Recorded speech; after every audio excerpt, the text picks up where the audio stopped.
Yeah, there's quite a lot of developments happening this morning. The Israeli army says it's killed 4 people who had attempted to cross from southern Lebanon after they were spotted trying to plant an explosive device near the Israeli barrier. And then just hours later, an anti-tank missile was fired from southern Lebanon at the Israeli town of Metula, which is right on the border, and Israeli forces responded with tank fire. Now, Metula is one of the 28 communities that Israel announced it would begin evacuating on Monday. All of those communities are located within 2 kilometers of the Lebanese border. But the reality is that many of the towns and villages along that border are already half empty. And that's because since these exchanges of fire between Hezbollah and the Israeli military began a little over a week ago, they have been growing in intensity, and people have already taken the decision to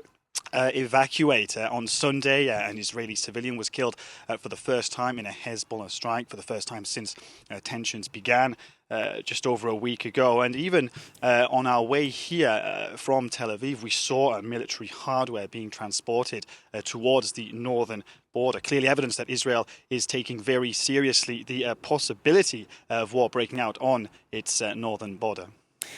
And just point out, and just go into a bit of context for us, Andrew, too, because we're dealing with a completely different organisation, similarly backed by Iran, but much bigger, much more sophisticated weaponry at its disposal, many more fighters, and they've battle-hardened Syria as well. And also you've got these warnings coming from Iran at the same time, saying that we should expect something in the coming hours. What are you reading from that? Well, I think first and foremost, Israel really is very much aware of the dangers of Hezbollah opening up a second front on Israel's northern border. Of course, as you pointed out there, Hezbollah is a very powerful social, political and military force in Lebanon. It has its stronghold in the south of the country. And the Israeli army does indeed see Hezbollah as a far more formidable foe than Hamas. Hezbollah has more sophisticated weapons. It has anti-aircraft missiles, anti-ship missiles.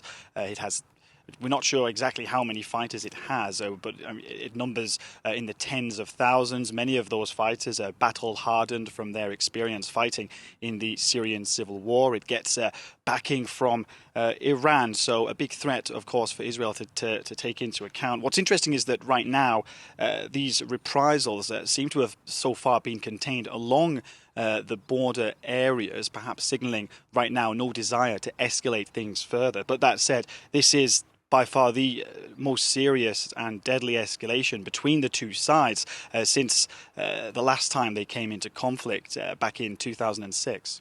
And just a brief word, Andrew, on the evacuations we've been hearing about in the past 24 hours. What's been going on the Israeli side?